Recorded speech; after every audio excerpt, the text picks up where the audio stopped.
그 유대인들에게 이제는 그 썩을 양식을 위해서 좀 살지 말고 썩지 아니할 영원한 양식을 위해서 어제 살라 일하라 라고 책망을 이제 하셨는데 유대인들이 조금 좀 정신을 좀 차린 모양이죠.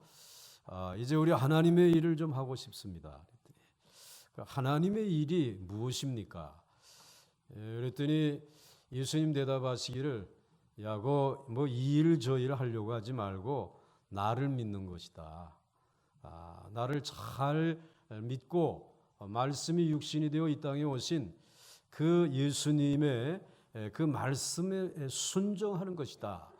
이러한 이야기를 하게 될 때에 이 유대인들이 아주 크게 분노를 했습니다. 내가 지금 내가 준 떡은 세상에 있는 자료를 가지고 만든 세상의 표적이다 말이야. 그런데 우리의 조상 모세는 하늘에서 만나를 내려 가지고 우리를 40년 동안 먹였는데 이제 하늘의 표적을 그럼 보여주라 라고 예수님에게 화를 내면서 이제 말씀을 드린 거죠. 근데 예수님께서 이렇게 또 말하죠.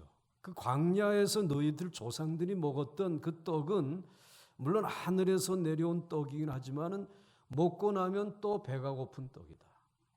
그런데 내가 주는 이 생명의 떡은 영원히 줄이지 아니할 것이다. 이런 이야기를 하게 될 때에 이 유대인들이 눈이 둥그레져 가지고 그런 떡 자기 집에다 가져다 놓으면 수심하지 않겠어요?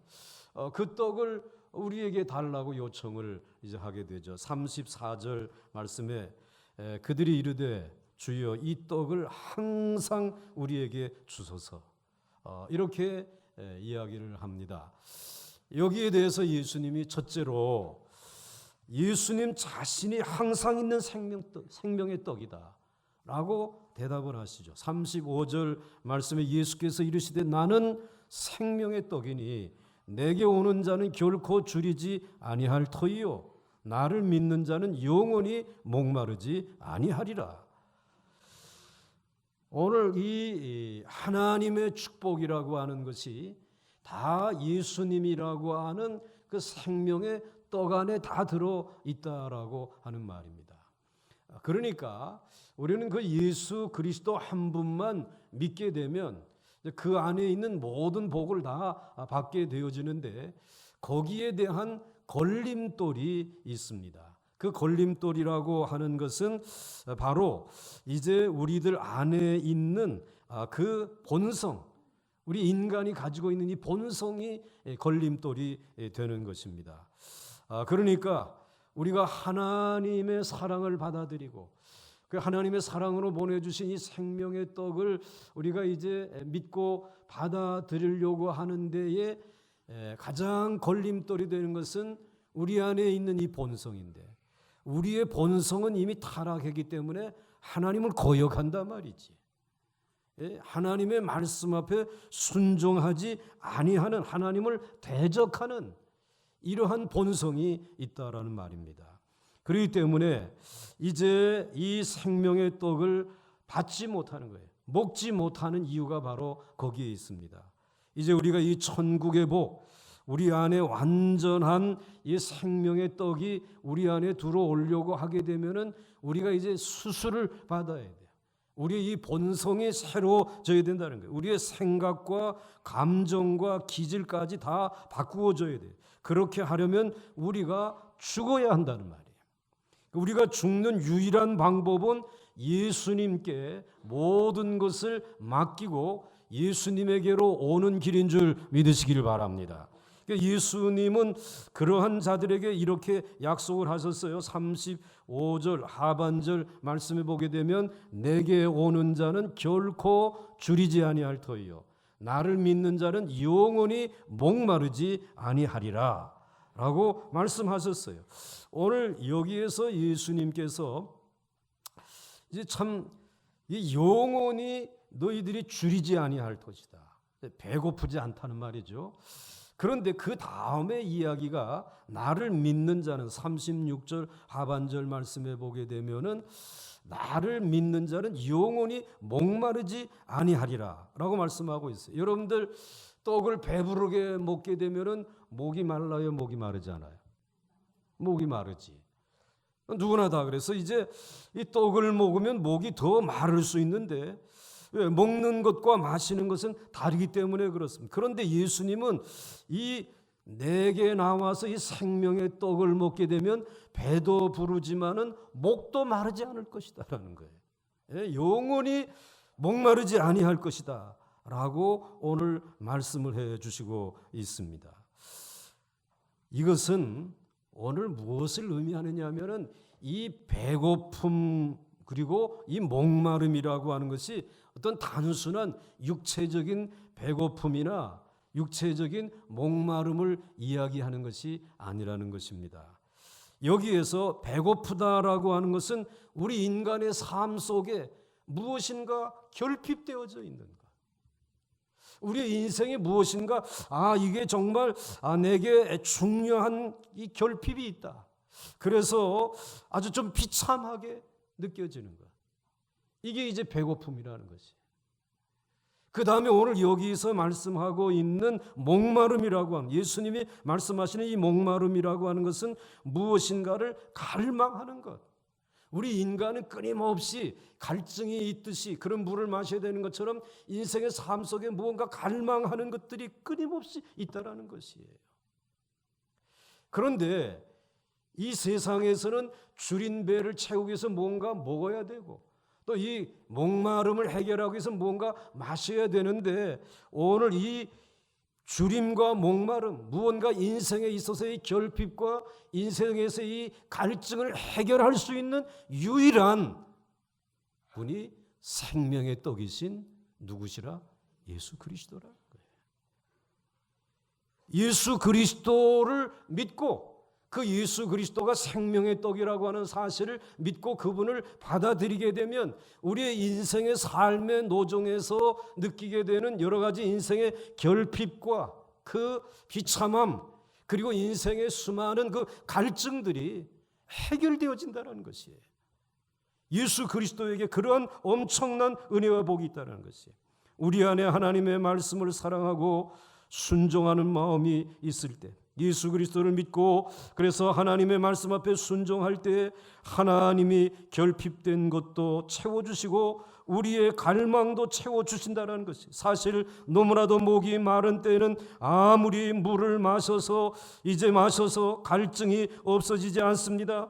이럴 때에는 그야말로 수도 없이 냉장고 문을 열고 닫고 여러분들이 물을 들이키지 않습니까? 그러나 하나님께서 우리에게 주시는 성령의 생수는 뱃속에서부터 솟아나는 생수이기 때문에 영원히 목마르지 않게 됩니다. 우리의 모든 갈증의 원인은 하나님의 사랑과 은혜가 결핍이 되어서 생기는 것입니다. 우리 안에 하나님의 은혜와 사랑이 부어질 때에 우리는 영원히 목마르지 아니하고 줄이지 아니하는 줄 믿으시길 바랍니다.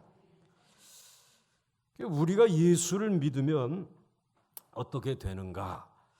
우리 안에 과거와 현재의 모든 죄가 먼저 씻겨지게 되는 것입니다. 그리고 하나님의 말씀을 이제 들으려고 하고 그 말씀에 순종하면서 살아가야 되겠다라고 하는 이와 같은 변화들이 일어나게 되어지는 것입니다. 그래서 바로 이것이 이 광야 같은 세상에서 망하지 않고 사는 방법이고 이 세상에서 하나님의 축복을 영원히 빼앗기지 않고 살아가는 방법인 것입니다. 죄의 문제가 해결이 되고 예수 그리스도를 통해서 그리고 이제는 예수 그리스도께 주시는 말씀에 순종하게 되면 이 광야와 같은 세상을 줄이지 아니하고 목마르지 아니하고 살아갈 수 있다라고 하는 것입니다. 근데 이때에 우리의 마음속에 의심이 생기는 것이에요. 영적인 문제가 해결되어진다고 해서 이 육적인 문제도 해결이 되어질까라고 하는 것입니다. 그런데 여러분, 이 세상에 있는 모든 축복이라고 여기는 것들을 누가 주신 것입니까? 하나님이 다 내려주신 것입니다. 그렇기 때문에 하나님이 이 모든 것을 내려주신 이 축복의 것들을 영적으로 예수를 믿고 구원함을 받은 사람들에게, 이 영적으로 배부름과 만족함을 이제 얻은 사람들에게 이 세상에 있는 복을 아깝다고 주시지 않겠습니까? 자기 외아들을 아끼지 아니하신 그 분이, 그를 죽이시고 살리시고 하늘로 올리우신 분이 오늘 이 생명의 떡이신 예수 그리스도를 믿는 이들에게 이 모든 것을 더하여 주시지 않겠느냐 말이지. 그런데 오늘 우리들의 마음속에는 오늘 이 영적인 축복과 그리고 육신적인 축복을 자꾸 분리해서 생각하는 불신앙이 우리에게 있다 이 말씀이에요. 그러므로 오늘 이 시간 먼저 여러분들의 마음속에 예수 그리스도가 생명의 떡이신 것을 분명히 믿고 오늘 마음문을 여시고 받아들일 수 있기를 주의 이름으로 축원합니다. 예수님은 이것이 하나님의 뜻이라는 것이에요. 하나님의 뜻이라고 분명히 38절에 이렇게 말씀하고 있습니다. 내가 하늘에서 내려온 것은 내 뜻을 행하려 함이 아니요 나를 보내신 이의 뜻을 행하려 함이니라. 아멘. 우리는 예수님의 뜻과 하나님의 뜻이 다르다라고 생각해서는 안 됩니다. 바로 이것이 하나님의 뜻인 것입니다. 하나님께서 우리 인간들이 가장 원하시는 것은 생명의 떡이신 예수를 믿고 하나님의 말씀에 순종해서 사는 것입니다. 예수님 자신이 생명의 떡이십니다. 이 생명의 떡은 먹으면 줄이지 않고 목마르지 아니하는 떡인 줄 믿으시기 바랍니다. 자, 그 다음에 이제 두 번째로는 그러면 누가 예수를 믿느냐 말이지. 하나님이 주시는 자가 믿는다라고 예수님 말씀하고 있어요. 예수님은 누구나 자신을 믿고 이 놀라운 복을 누릴 수 있는 것은 아니라고 말씀을 하십니다. 그런데 과연 누가 이 생명의 떡을 먹게 되는 것일까요? 또 그것은 하나님께서 예수님에게 주시는 사람들이 이제 따로 있다라고 하는 것인데, 이 사람들이 바로 이 영생하는 떡을 먹게 된다는 것이에요. 36절과 37절 말씀해 보게 되면, 그러나 내가 너희에게 이르기를 너희는 나를 보고도 믿지 아니하는도다 하였느니라. 이 말씀은 오늘 유대인들에게 지금 얼마 전에 이 벳세다 광야에서 보리떡 5개와 물고기 2마리로 5,000명이 먹을 때에 그 기적의 떡을 먹은 사람들이에요. 그리고 또 어떤 사람은 병 들었는데 예수님이 그 병을 고쳐주고 귀신 들린 사람들을 귀신을 내어 쫓아주어서 이 표적을 실제로 체험한 사람들이에요. 이전에 이 광야에 있는 모든 사람들이 예수님의 표적을 보고도 지금 예수님을 믿지 않는단 말이에요. 예수님이 생명의 떡이라고 하는 사실을 믿지 않는다라는 것이에요. 누가 그 생명의 떡이신 예수를 믿느냐? 그 다음에 너희들은 나를 표적을 보고도 믿지 않는데 이제 믿는 사람들이 있다. 37절에 아버지께서 내게 주시는 자, 하나님 아버지께서 내게 주시는 자는 다 내게로 올 것이요 내게 오는 자는 내가 결코 내어 쫓지 아니하리라 라고 말씀을 해주셨어요. 예수님은 이미 유대인들에게 36절에서 너희가 나를 보고도 믿지 아니하는도다 라고 말씀하셨어요. 여기서 너희가 나를 보고라는 말씀은 아까 말씀드린 것처럼 예수님이 행하시는 표적과 놀라운 능력을 보고도 믿지 않았습니다. 이제 이 사람들은 예수님의 놀라운 기적과 능력을 보고서도 예수님을 이제 전적으로 믿지 못했습니다. 그 이유가 어디에 있을까? 우리는 잘 몰라요. 그런데 오늘 그 다음에 말씀해 주시기를 이제 하나님이 주신 자들이 아니었기 때문에, 하나님이 이제 예수님에게 그들을 주신 자들이라면 믿는다라는 것이에요. 우리들이 이 믿음의 생활을 하는 사람들을 보게 되면은 어떤 사람은 이상하게도 마치 스폰지가 물을 빨아들이듯이 예수님의 말씀을 얼마 들은지 않았는데도 불구하고 그 말씀을 그냥 액면 그대로 이제 받아들이고 믿으면서 그 믿음의 자리로 나아가는, 신앙이 성장하는 그런 사람들을 볼 수가 있습니다. 근데 어떤 사람들은 듣기는 듣는데 결국은 믿음이 생기지 않는 거예요. 그럼 마침내 예수님을 떠나 세상으로 가버리는 사람들이 있단 말이에요. 이것을 예수님께서는 내 아버지께서 내게 주신 자라고 말씀을 하셨고, 아버지께서 이끌지 아니하시면 아무도 내게로 올 수 없다라고 말씀을 하셨어요. 우리가 믿음을 가지는 데는 놀라운 하나님의 신비와 인도하심이 있는 것입니다. 우리는 우리의 과거를 돌이켜보면 예수를 믿지 않았던 시절에도 하나님이 자기와 함께 하셨던 것을 알게 될 것입니다. 무엇인가 할 수 없는 힘이 우리를 지켜주시고 우리와 조용히 동행을 해오신 것입니다. 그동안 우리가 돌이킬 수 없는 죄에 빠지려고 하면 알지 못하는 힘이 지켜주기도 하시고, 우리가 죽으려고 할 때에도 막아주시기도 하였습니다. 그러다가 어느 결정적인 순간에 하나님께서 우리의 삶에 나타나셔서 자기를 드러내시고 도저히 예수를 믿지 않으면 안 되도록 우리를 코너에 몰아붙이셨던 것입니다. 어떤 사람은 예수를 믿지 않으려고 그렇게 도망을 다녔는데, 도망치는 곳마다 예수 믿는 사람들이 아예 포진을 하고 있었다고 말을 하고 있습니다. 이것은 우리 인간들이 얼마나 간악하고 얼마나 하나님께 붙들리기 어려운 존재인지 보여주는 것입니다. 우리는 정말 하나님의 은혜에 붙들리기는 너무나도 어려운 존재들이었습니다. 하나님이 잡으려고 하시면 미꾸라지보다 더 미끄럽게 도망을 치던 자들이었습니다. 그런데 하나님은 우리를 포기하지 아니하시고 끝까지 따라오셔서 더더 우리를 그냥 덥석 덜미를 잡으셔가지고 예수를 믿어라. 그래서 예수 믿게 되었단 말이에요. 이게 하나님이 예수님에게 주신 자들이란 말이지. 이 말씀을 지금 하시고 있는 것이, 이 세상에서 가장 위대한 은총은 우리가 하나님의 손에 잡힌 것인 줄 믿으시기 바랍니다. 믿음의 조상 야곱과 같은 경우에는 어렸을 때부터 신앙의 가정에서 태어났어요. 그리고 자랐어요. 들판에서 살아계신 하나님이 실제로 사닥다리를 타고 이제 오르락내리락 하면서 그러하여금 이제 하나님께서 그에게 은혜를 체험하게 했어요. 그리고 밧단 아람 외삼촌 댁에 가서는 하나님의 복을 너무나 많이 받았습니다. 거부가 되고 많은 때와 그리고 노복들을 이끌고 돌아오는데, 에서 형님을 만나는데 아직도 하나님의 손에 붙잡히지 않았기 때문에 에서 형님이 너무나 두려웠던 것이, 이 약복강 나루토에서 천사와 씨름을 하지 않습니까? 천사와 씨름을 하다가 하나님의 손에 그의 이제 환도뼈가 위골이 되어지잖아요. 그리고는 비로소 그제서야 하나님의 손에 붙들리게 돼. 그리고는 너 이름 야곱이라고 하는 이 이름을 이제는 이스라엘로 바꾸자. 너는 승리자다라고 말씀해 주십니다. 그는 능력의 사람이 된 것입니다.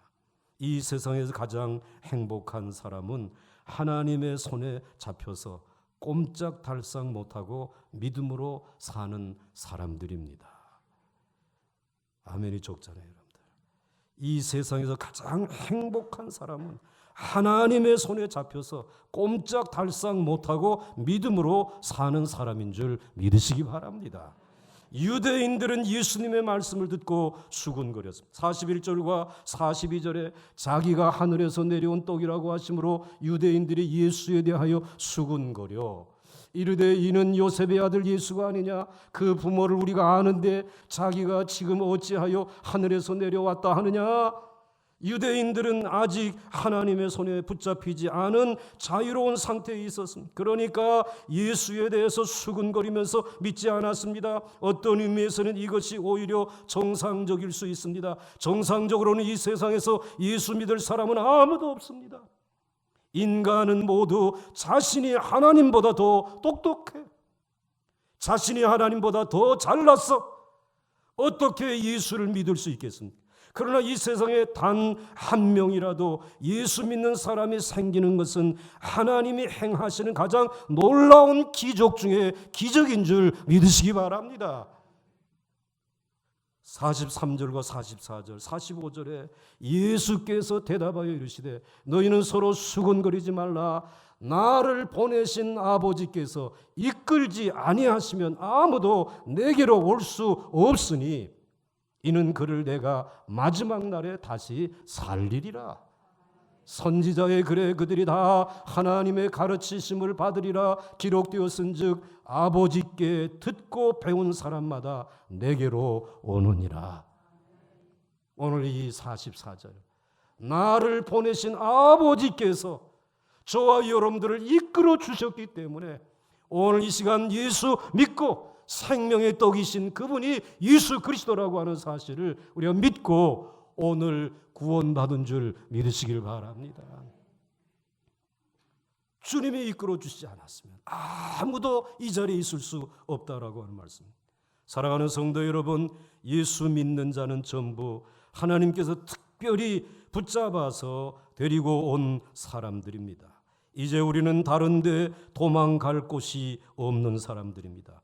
그러므로 우리는 하나님의 말씀을 매일 묵상하고 거룩한 삶을 살아야 하는 것입니다. 살아계신 우리 주님은 오늘 우리에게 영원히 배고프지 않고 영원히 목마르지 않게 하시겠다라고 약속하셨습니다. 이제 우리는 세상에 배고픈 것은 벗어버리고 더 하나님의 크신 은혜로 채움받기를 열망하고 소망할 수 있기를 주의 이름으로 축원합니다. 은혜를 사모하셔야 된다 말이에요. 이제 끝으로 예수님은 우리 옆에 와 있는 영생의 나라라고 말씀을 하십니다. 예수님께서 이 우주에는 우리만 사는 것이 아니라 우리가 알지 못하는 또 다른 세상이 있다라고 말씀을 하셨습니다.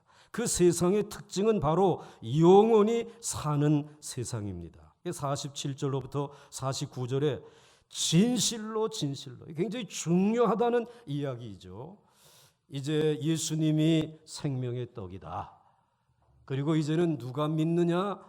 우리 하나님께서 예수님에게 주신 자들, 하나님이 이끄시는 자들이 믿는다라고 말씀을 하시고 그 다음에 47절에 진실로 너에게 이르노니 믿는 자는 영생을 가졌나니, 이 영생을이라고 하는 것을 조금 더 해석을 해서 영생의 나라를 가졌나니 내가 곧 무엇이다?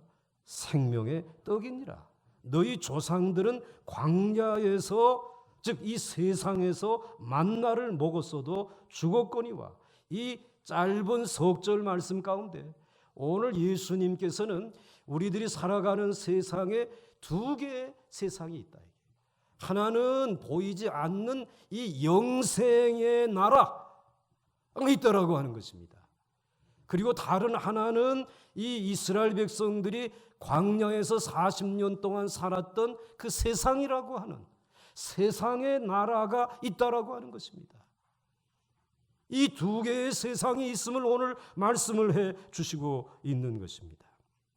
그러니까 하나는 늙어서 죽는 바로 우리가 살고 살아가고 있는 세상이고, 다른 하나는 영원히 늙지도 않고 죽지도 않고 언제나 젊고 싱싱하고 아름다운 세상이 있다는 것입니다. 그런데 이 두 세계는 완전히 서로가 격리되어져 있어서 사람들은 그러한 세계가 있다는 사실조차도 알지 못했습니다. 그냥 말씀을 띄워놓으세요. 그런데 모세 때에 영생의 나라에서 무엇인가 선물이 왔습니다. 그것이 바로 만나였습니다. 만나라고 하는 식물은 이 세상과 영생의 세계를 연결시켜주는 고리였습니다. 즉 진실로 너희에게 이르노니 믿는 자는 무슨 나라를 가졌나니? 영생의 나라를 가졌다라는 것이 곧 내가 곧 생명의 떡이다. 즉 영생의 나라의 주인이다. 너희 조상들은 광야에서 세상 나라에서 무엇을 먹었어? 만나를 먹었어. 만나를 먹으면서 야, 이것은 하늘에서 내려온 만나인데 이 세상만 있는 줄 알았더니, 광야만 있는 줄 알았더니, 가나안 땅만 있는 줄 알았더니, 대한민국이라고 하는 이 세상만 있는 줄 알았더니 영생하는 하늘나라가 있구나. 그 하늘나라와 이 세상에 있는 나라를 연결해주는 고리의 역할을 한 것이 무엇이었다? 만나였단 말이에요. 분명히 만나는 오늘 내 육신을 배부르게 하는 것인데, 그런데 이것은 세상에서 나지 아니하고 하늘에서 왔으니까 이 세상 말고 또 다른 영원히 사는 하늘나라가 있구나. 그것을 연결해 준 것이 만나란 말이에요. 즉 만나는 이 세상에 어디에도 없는 식물이었습니다. 그 식물이 매일 아침에 이스라엘 백성들에게 내렸다는 것은 우리가 전혀 알지 못하는 다른 세계가 있다는 것을 보여주는 증거였습니다. 우리 예를 든다면 바나나, 이게 열대 지방의 식물입니까? 아니면 한대 지방의 식물입니까? 열대 지방의 식물이에요. 그러니까 열대 지방이 있다라고 하는 사실을 바나나를 먹을 때 우리는 알아. 아, 이거는 우리나라에는 없는 바나나인데 이게 열대 지방이라고 하는 데가 있으니까는 이게 오늘 내 앞에 있지. 그런데 이 바나나가 먹는다고 해가지고 우리를 그 열대 지방으로 데려다 줄 수 있어요? 없어요? 그거 없어요. 마찬가지라네. 만나. 세상에서 지금 먹지만 세상 나라보다 위에 있는 하늘나라가 있다 이 말이에요. 영생하는 나라가 있단 말이에요. 하나님이 생명을 주시고 영생하게 하는 하나님의 나라가 있다라고 하는 사실. 그런데 너희들 조상들이 먹었던 만나는 그 나라로 데려다 줄 수 없지만 이제 내가 생명의 떡이기 때문에 너희들을 이제 이 영생하는 나라로 너희를 데려다 줄 수 있다는 것이. 우리는 사람들이 왜 늙어서 죽는가 하는 것에 대하여 여러 가지 이론들을 제기하고 있어요. 그 중에 하나가 유전자설입니다. 즉 사람의 유전자 안에 사람의 세포가 어느 시간 성장하다가 늙어서 죽도록 입력이 되어 있다는 것입니다. 그래서 사람들은 큰 이변이 없는 이상 이제 유전자가 속에 있는 그 생장 프로그램에 의해서 살다가 죽는다, 이렇게 생각하는 것이에요. 또 거기에 비해서 어떤 사람들은 사람들 몸에서 나오는 이제 유해 활성 산소가 있는데 이 산소가 몸의 노화를 촉진시켜서 결국은 사람은 늙어서 죽는다라고 주장을 합니다. 그러나 어떤 이 이론으로 설명을 하든지 간에 이 세상에 사는 모든 사람들이, 모든 생명체는 노화되게 되어 있고 어느 시간을 살고 난 이후에는 모두 죽게 되어 있습니다. 그리고 죽은 후에는 모두 다 땅 속에서 썩어서 없어지게 되어 있습니다. 그러나 예수님께서는 우리가 알지 못하는 또 다른 세계가 있다라는 말씀을 하셨습니다. 거기에는 일체 늙지 않고 병들지 않고 죽지 않는 영원한 생명의 세계가 있다는 것입니다. 예수님은 거기서 오셨다라고 말씀하고 있습니다. 47절에 진실로 진실로 너희에게 이르노니 믿는 자는 영생의 나라를 가졌나니. 그러니까 예수님은 영생을 가지고 오셨단 말이에요. 영생의 나라를 가지고 오셨다라는 말씀. 여기서 예수님이 말씀하시는 영생이라고 하는 것은 이 세상에서 우리가 죽지 않고 오래오래 늙도록 사는 것을 말하지 않습니다. 여기서 예수님이 말씀하시는 영생이라고 하는 것은 아름답고 풍성하고 싱싱한 상태에서 하나님이 주시는 복을 영원토록 누리는 것인 줄 믿으시기 바랍니다. 어떤 의미에서 이 세상에서 오래오래 사는 것이 복이 아닐 수도 있습니다. 왜냐하면 늙지 않고 그리고 이제 젊고 건강한 상태에서 오래 사는 것이 좋지, 병든 상태에서나 혹은 기력이 전혀 없는 상태에서 혹은 정신이 전혀 없는 상태에서 오래 사는 것은 전혀 복이 아닐 수도 있을 것입니다. 요즘 현대의학은 우리 인간들의 수명을 엄청나게 연장시켜 놓았습니다. 옛날에는 병으로 돌아갔었을 분들도 이제는 약으로 다 살려놓아서 노인 인구가 엄청나게 많아지게 되었습니다. 어떤 의미에서는 이렇게 해서라도 오래 사시는 것이 복일 것입니다. 그러나 진짜 영원히 사는 것을 모르고 육체적으로만 오래오래 사시는 것은 진정한 행복이 아니란 말이에요. 우리는 영원히 살고 싶어 합니다. 하지만 주님을 믿지 않으면 불가능한 것입니다. 예수님께서는 47절에서 진실로 라고 하시면서 믿는 자는 영생을 가졌다라고 자신 있게 말씀을 하셨습니다. 이것은 우리 안에 이미 다른 생명이 들어와 있는 것을 의미하는 것입니다. 즉 우리를 노화시키고 멸망시키는 것을 상쇄시키는 능력이 우리 안에 들어와 있는 것입니다. 그러면 우리 인간이 이 세상에서 늙어가고 죽는 가장 중요한 이유가 무엇일까요? 왜 우리가 늙고 그리고 이전에 이와 같이 마지막에는 죽게 되어지십니까? 그 이유가 무엇입니까? 그 이유는 단 한 가지입니다. 죄 때문입니다. 무엇 때문이라고요? 죄 때문이래요. 인간이 죄 때문에 하나님으로부터 단절되어서 주어진 이 육체적인 생명만 가지고 살다가 죽는 것입니다. 우리 인간들이 진정으로 가치 있고 능력 있는 삶을 살려고 하면 우리 안에 하나님의 은혜와 능력이 임해야 되어집니다. 그러나 죄가 그것을 철저하게 막고 있기 때문에 우리는 그냥 이 세상 태어나면서 가지고 있는 생물학적인 삶밖에는 살지 못하는 것입니다. 이것을 다른 식으로 표현하면 죄의 감옥에 한평생 살다가 죽는 것과 같습니다. 그러나 예수님은 우리에게 영생을 가지고 오셨습니다. 예수님이 가지고 온 영생은 두 가지 단계로 되어 있습니다. 하나는 이 세상에서 죄의 사슬을 푸는 것입니다. 곧 죄의 감옥에서 나오게 하셔서 우리로 하나님의 능력으로 하나님의 영광을 위해 가치 있는 삶을 살게 하시는 것입니다. 또 다른 하나의 단계는 진짜 우리에게 이 세상과는 다른 영생의 삶을 영원히 하늘에서 누리게 하시는 것입니다. 그런데 이 두 가지 모두 다 영생이라는 말입니다. 우리는 예수를 믿음으로 이 세상에서도 영생을 누리고 죽은 후에도 영생을 누립니다. 그런 까닭에 우리가 예수를 믿고 나면 우리의 인격과 생각과 감정이 모두 가장 아름다운 보석처럼 변해서 부패하지 않는 것입니다. 우리는 구약 성경에서 하나님께서 이스라엘 백성들의 그 마음이 부패했다는 말씀을 많이 하시는 것을 우리가 들었어요. 또 볼 수 있어요. 그런데 이 세상에서 가장 잘 부패하는 것이 생선이 아닙니다, 여러분. 이 세상에서 가장 잘 부패하는 것이 이 꽃, 이게 아닙니다, 여러분. 우리의 마음이 제일 잘 부패한단 말이에요. 이 마음에서 썩은 냄새들이 얼마나 나는지 모른단 말이지.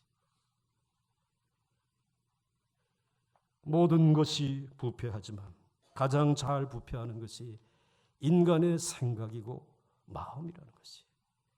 그런데 우리가 예수를 믿고 나면 오히려 속사람이 더욱 새로워집니다.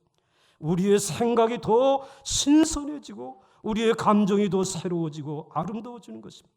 그래서 사도 바울은 말하기를 고린도후서 4장 16절에서 그러므로 우리가 낙심하지 아니하노니 우리의 겉사람은 낡아지나 우리의 속사람은 날로 새로워지는도다. 그러므로 우리가 낙심하지 아니하노니 우리의 겉사람은 낡아지나 우리의 속사람은 날로 새로워지도다 라고 말씀하셨어요. 우리가 이 세상에 죄를 가지고 태어난 이상 우리의 몸은 육체의 법칙에 따라서 노화되게 되어 있습니다. 그러나 우리가 예수를 믿으면 우리의 생각은 날로 새롭고 우리의 감정도 너무나도 신선하고 아름다울 수 있는 것입니다. 또한 우리의 모든 삶이 전혀 부패하지 않을 수 있습니다. 그래서 예수 믿는 사람과 예수 믿지 않는 사람들은 똑같은 이 세상에 살고 있지만 엄청난 차이가 있습니다. 예수 믿지 않는 사람들은 눈에 보이지 아니하는 죄의 감옥에 갇혀서 하나님이 처음에 주신 육체적인 생명만 가지고 살아가고 있습니다. 이것은 폐쇄된 삶입니다. 이것은 부패한 삶이고 늙어가는 삶입니다. 아무리 아름답고 젊은 여성이라 하더라도 시간이 지나면 저절로 늙고 추해지게 되어 있습니다. 어린 아이들이 노인이 되는데 늙어서도 고집만 세워지고 욕망만 더 추해지게 되는 것입니다. 그러나 예수 믿는 사람들은 죄에서 벗어나서 하나님의 사랑과 능력으로 살아갑니다. 오히려 죄의 감옥에서 벗어났기 때문에 무엇을 해야 할지 알 수 없어서 당황할 때도 많이 있습니다. 그러나 우리의 생각은 새롭고 우리의 감정은 아름답고 싱싱하기 때문에 우리는 하나님이 매일 주시는 사랑과 은혜와 능력으로 살아가는 줄 믿으시기 바랍니다. 늙는 것은 오직 우리의 육체밖에 없는 것입니다. 우리 안에 있는 알맹이는 전혀 늙지 않고 추해지지 않습니다. 그러다가 우리가 이 영생의 나라로 옮기어지면 그때는 영원히 늙지도 않습니다.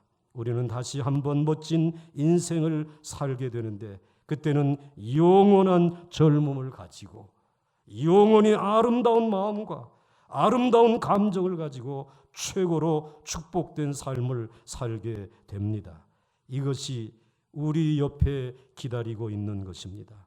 우리 옆에 와 있는 영생의 나라인 것입니다. 우리 옆에 와 있는 이 영생의 나라, 생명의 떡이신 예수 그리스도를 마음문을 여시고 모셔드릴 수 있기를 주의 이름으로 축원합니다.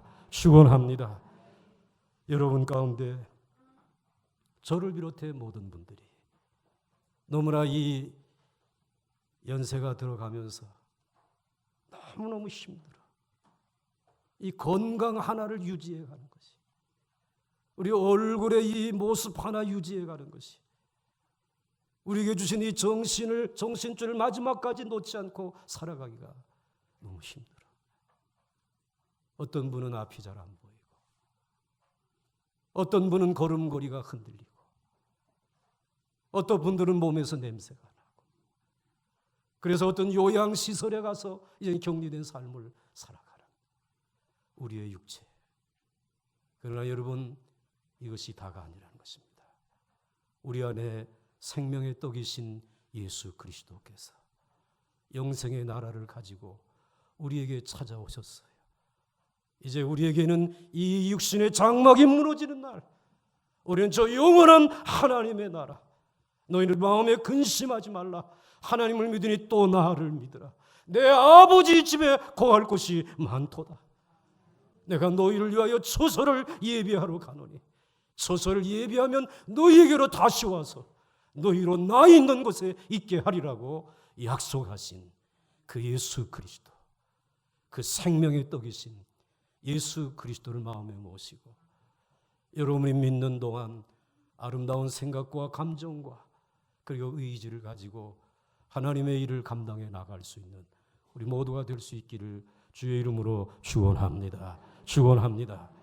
함께 찬송하겠습니다.